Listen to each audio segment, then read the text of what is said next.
students, class 12, welcome to TSN school. Subject physics, chapter number 3rd and part number 5. Okay students, आपका आज topic है colour coding of carbon resistors. अब ये carbon registers क्या होता है? कमर्शियली 2 टाइप्स ऑफ होते हैं इसके। Number 1 is alloys. इसके कुछ आपके इसमें एग्जांपल्स आते हैं, नाइक्रोम, मैंगन, कांस्टेंट। इनकी जो रजिस्टिविटी होती है नियरली इंडिपेंडेंट ऑफ टेम्परेचर, जो कि इंडिपेंडेंट टेम्परेचर से क्या होते हैं? इंडिपेंडेंट। लेकिन अगर टेम्परेचर बढ़ जाए तो क्या होगा? किसी भी करंट में अपन, किसी भी वायर में अगर अपन करंट फ्लो करते हैं तो उसमें करंट फ्लो नहीं लगती है। अगर टेम्परेचर बढ़ जाए तो क्या होगा? आपका है उसकी लिमिटेशंस हैं, very high resistance can not be obtain partially. Very high resistance can not be obtain partially. Okay, अब इसका सेकेंड पॉइंट आपका क्या है? कार्बन रजिस्टर्स, उनके रजिस्टर्स क्या होते हैं? वेरी हाई रजिस्टर्स और very compact, compact small in size, and there are so small can not write and see value of their resistance. इतने स्मॉल होते हैं कि उसको ना हम लिख सकते हैं, ना देख सकते हैं value of their resistance. Okay, and we use colour coding, उनको हम कलर कोडिंग करके यूज़ करते हैं to know their resistance value, कि उनकी कुछ वैल्यूज़ होती हैं, उसके हिसाब से हम उसको कैसे करते हैं। इसमें देखिए आपको हम बता रहे हैं, ये आपका एक बैंड बना हुआ है 1 2 3 4 करके, इसको 4 कोएक्सियल कलर बैंड्स बोलते हैं। ओके, रिंग्स बनी हुई हैं। आपका जो 1 और सेकेंड बैंड है वो नंबर में यूज़ होता है, मैग्नीट्यूड या सिग्निफिकेंट फिगर्स। जो नंबर 3rd वाला बैंड है उसके लिए मल्टीप्लायर यूज़ होता है, ऑर्डर ऑफ मैग्नीट्यूड। एंड जो 4th बैंड है आपका टॉलरेंस, क्या है आपका? Tolerance, variation in percent from given value, percent in given from given value. आपका देखिए इस तरीके से आता है। सीरियल नंबर आपका कलर है 1 और 2 नंबर के लिए, 3 मल्टीप्लायर एंड 4 टॉलरेंस के लिए। तो आपके टोटल कितने नंबर्स हैं? इसमें 10 है। Number 1 black, brown, red, orange, yellow, green, blue, grey and white. इनके आगे इनके नंबर हैं। स्टार्टिंग 0 से होगी आपकी 0 1 2 9 तक। और जो मल्टीप्लायर स्टार्ट होंगे वो भी 10 टू द पावर 0 मल्टीप्लायर में, 10 to the power 1, 10 to the power 2 and so on 10 to the power 9। और टॉलरेंस है आपके 3 हैं।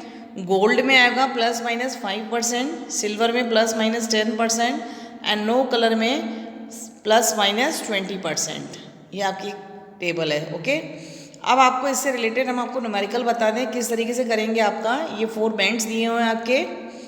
ओके, इसमें आपके रेजिस्टेंस पूछ रहा है कितना आएगा।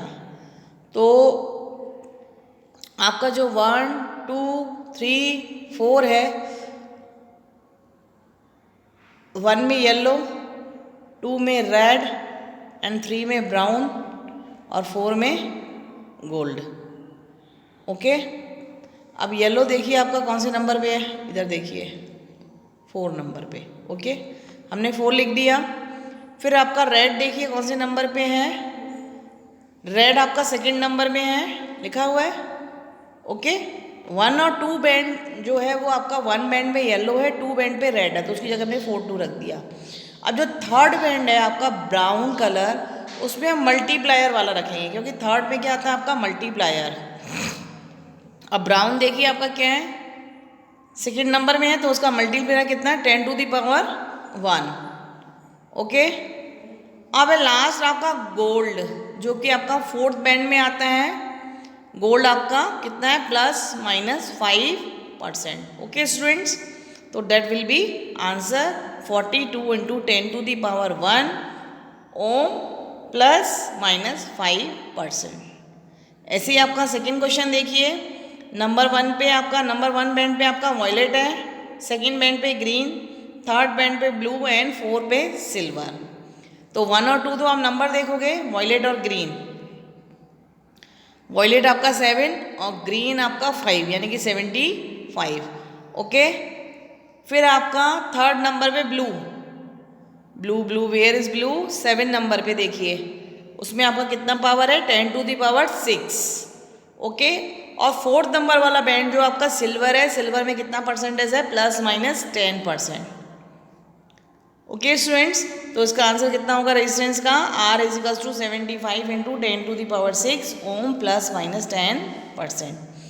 सेम आपका ये वाला होगा, फर्स्ट और 2 बैंड ब्राउन ऑरेंज ग्रे आपका मल्टीप्लायर एंड नो कलर ±20%। तो 1 और 2 ब्राउन और ऑरेंज, ब्राउन 1 और ऑरेंज आपका where is orange fourth number पे 3, तो 1 3 13 और फिर आपका कौन सा था ग्रे, ग्रे आपका कितना 10 टू द पावर 8, ठीक है।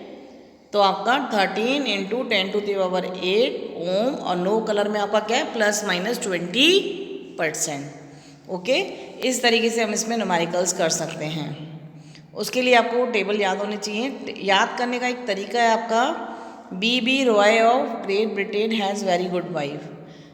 पहला ब्राउन आपका पहले में क्या आता है, brown black, black brown red orange yellow, black brown orange red orange yellow, great, great पे ग्रीन, ब्रिटेन पे आपका blue and violet, grey and white, okay. This is a learn for this. अब हम पढ़ेंगे ओम्स लॉ। क्या पढ़ेंगे next topic Ohm's law. Ohm's law पढ़ने से हम पढ़ेंगे पहले करंट डेंसिटी। इसका नोटिफिकेशन आपका इंडिकेशन क्या है, J वेक्टर, क्या वेक्टर, ओके। अब हमने पढ़ा था जो करंट होती है वो क्या होती है, एक स्केलर क्वांटिटी होती है या टेंसर। हमने पढ़ा था कि करंट एक वेक्टर क्वांटिटी नहीं है, लेकिन करंट का आपका डायरेक्शन भी होता है और मैग्नीट्यूड भी होता है। फिर ये क्यों स्केलर वेक्टर क्वांटिटी क्यों नहीं है। आप देखिए आपका इधर साइड से हमने लिख रखा है 60 डिग्री एंगल पे आपका एक करंट आपका 2A है और एक तरफ आपका कितना है 3A, 2 ampere and 3 ampere, okay. तो वेक्टर का जो एडिशन लॉ होता है वो क्या होता है, A² + B² + 2AB cos theta. लेकिन यहाँ पे जो करंट को हम ऐड करते हैं वो सिंपली हम ऐड करते हैं 2 ampere and 3 ampere is equals to 5 ampere. Vector के लॉ का एडिशन यूज़ नहीं करते हैं, ओके। तो जब वो वेक्टर के लॉ को, एडिशन वाले लॉ को अप्लाई नहीं कर रहा है तो वो वेक्टर क्वांटिटी नहीं होगी, यानी कि करंट क्या एक स्केलर क्वांटिटी, ओके। अब एंगल चाहे आप 60 डिग्री लो या 90, तो आपका सिंपली जैसे तरीके से ऐड होता है वैसे ही होगा 5 ampere and 5 ampere, okay students. अब देखिए आपका लेफ्ट साइड में देखिए current density J इजिकल्स to I/A। अब आपका ये नीचे हमने कंडक्टर बनाया हुआ है, इसका एरिया आपका कितना हो गया A और I करंट I फ्लो हो रहा है।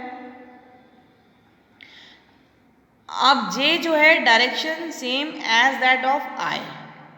हम अब एक ऐसी करंट लेंगे, मतलब I तो आपका वैसे तो स्केलर क्वांटिटी है, लेकिन इस करंट की जगह एक ऐसी करंट लेके आएंगे, हो तो करंट लेकिन वो किसका काम करे, वेक्टर का काम करे। उस I की जगह उसका यूज़ करेंगे। वो रूल्स किसके फॉलो करे, वेक्टर के। जैसे कि हमने पोटेंशियल डिफरेंस था ना आपका, वो किसका फॉलो रूल कर रहा था, इलेक्ट्रिक फील्ड का। जैसे पोटेंशियल डिफरेंस आपकी क्या स्केलर क्वांटिटी और इलेक्ट्रिक फील्ड क्या है आपकी वेक्टर क्वांटिटी। सेम वही है, इस I की जगह हम ये जो J वेक्टर यूज़ कर रहे हैं, this is current density and a vector quantity, okay. अब यहाँ J इजिकल्स टू क्या, direction same as that of I, okay. ये जो A है, area should be perpendicular to current flow. A आपका इस करंट के क्या है, परपेंडिकुलर। अब आप कहोगे कि एरिया भी एक वेक्टर होता है, तो एरिया वेक्टर भी क्या होगा आपका, area vector should be parallel to current flow.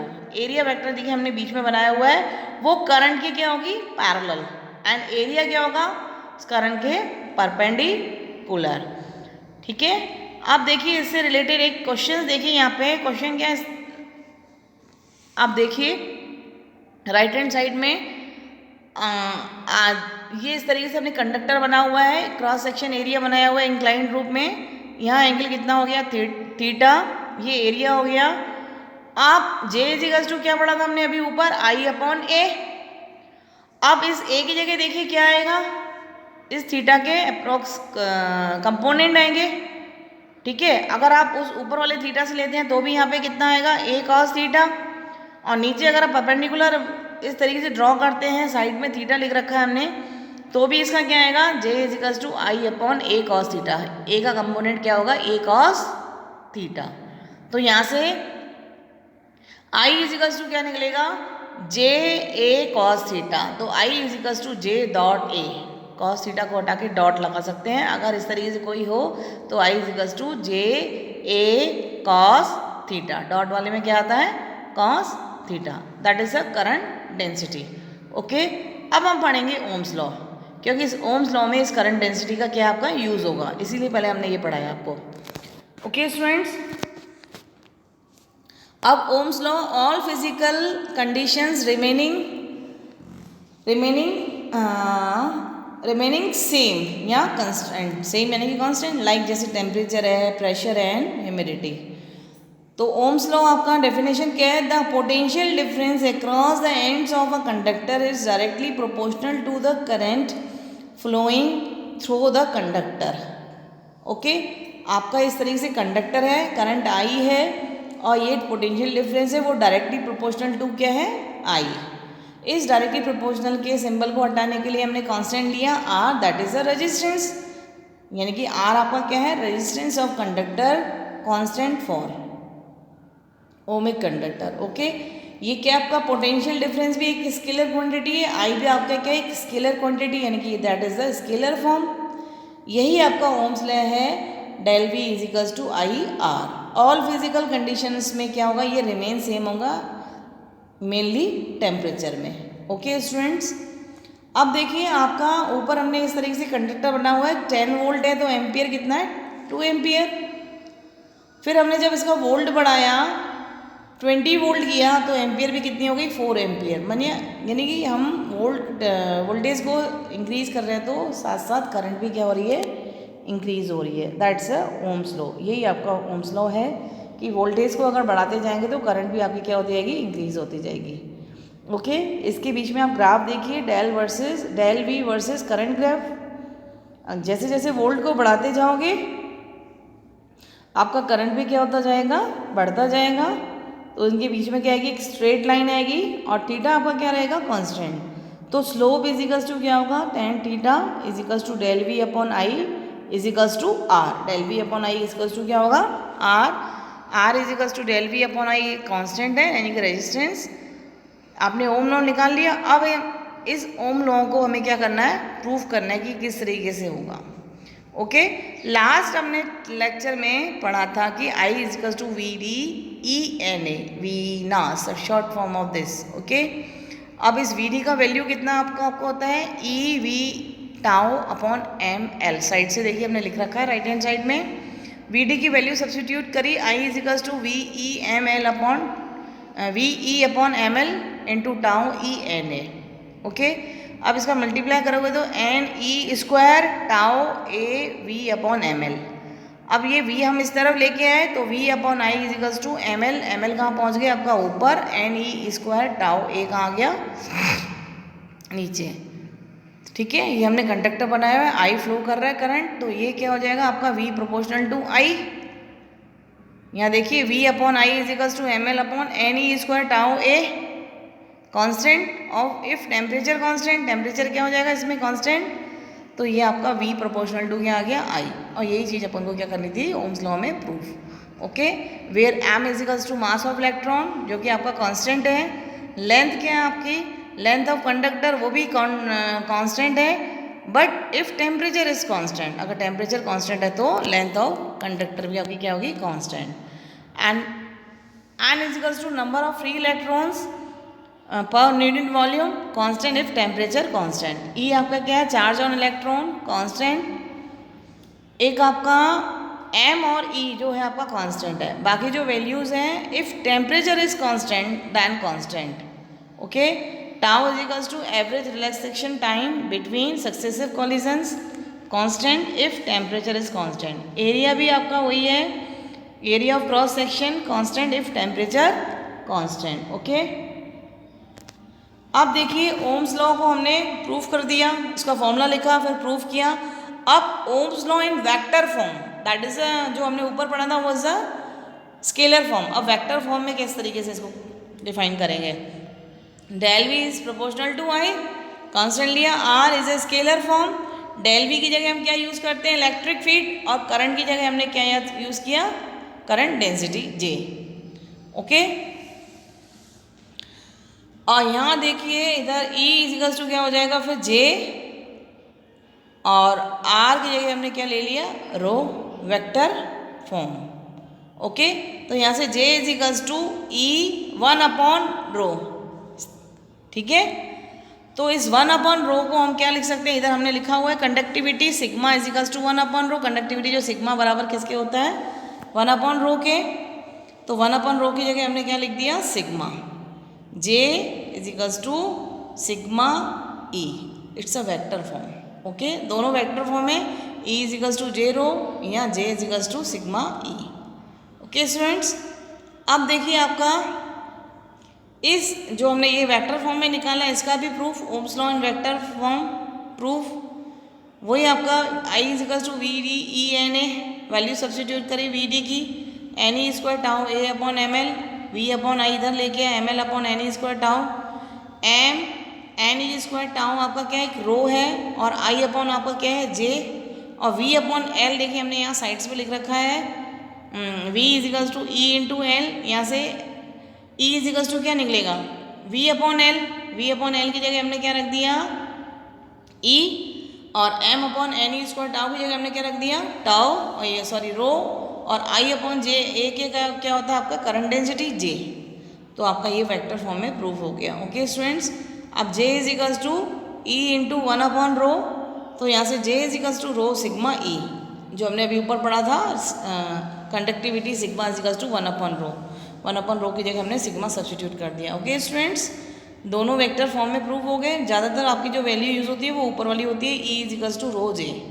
Okay, अब इसके बीच में ग्राफ देखिए, ये देखिए हमने जे सिग्मा ई रो जे, ई की जगह हमने डेल वी की जगह हमने ई सब्सटीट्यूट कर दिया, रो की जगह आर और जे की जगह आई। अब इनके बीच में ग्राफ देखिए, del V is proportional to I, implies that del V is equals to I R. R क्या आपका कांस्टेंट है, del V upon R is equals to constant, as ohmic conductor. इसमें स्लोप आपका क्या बनेगा, slope is equals to tan theta is equals to del V upon R is equals to R. Okay, ये आपके क्या हो गया इसका वर्सेस। अब आपके जो कोई दो वर्सेस इस तरीके से कि नॉन ओमिक हो।